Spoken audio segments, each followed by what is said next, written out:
Coach আমরা এনেছি ৩ মাসের মাথায়। তাকে দিয়ে আমাদের জাতীয় সাঁতারুরা যারা আছেন তাদেরকে প্রশিক্ষণ দিচ্ছি। লাগাবো খেলার স্বার্থে, কোনো ব্যক্তির স্বার্থে না। আর একটা ভালো স্কোরবোর্ড লাগাইলে সেটা সাঁতারু তৈরি হওয়ার ক্ষেত্রে একটা বড় অবদান রাখবে, কিন্তু আমরা তো সেই সুযোগটা পাচ্ছি না।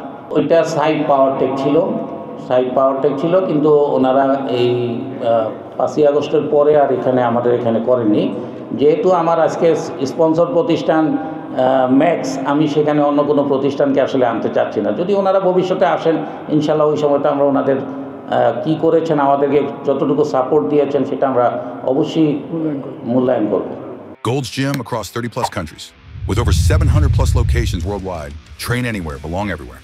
আমি একটু আগে বলেছি যে আমাদের সাঁতারের লাস্ট কয়েক বছর সাঁতারের পজিশনটা খুব খারাপের দিকে চলে গেছে। আমাদের যে টাইমিং ছিল আমরা সেই টাইমিংও হারিয়ে ফেলেছি। আগে কিন্তু যখনই আমরা কোনো টুর্নামেন্ট হতো সেখানে সাঁতারের একটা পদক আশা করতাম, কিন্তু বিগত দিনের কর্মকাণ্ডের কারণে হোক বা আমাদের গাফিলতির কারণে হোক আমরা সাঁতারটাকে অনেক নিচে নিয়ে গেছি, যার কারণে সাঁতারের পদক পাবে এই আশাটা করতে পারছি না। আমি এই মুহূর্তে পারছি না।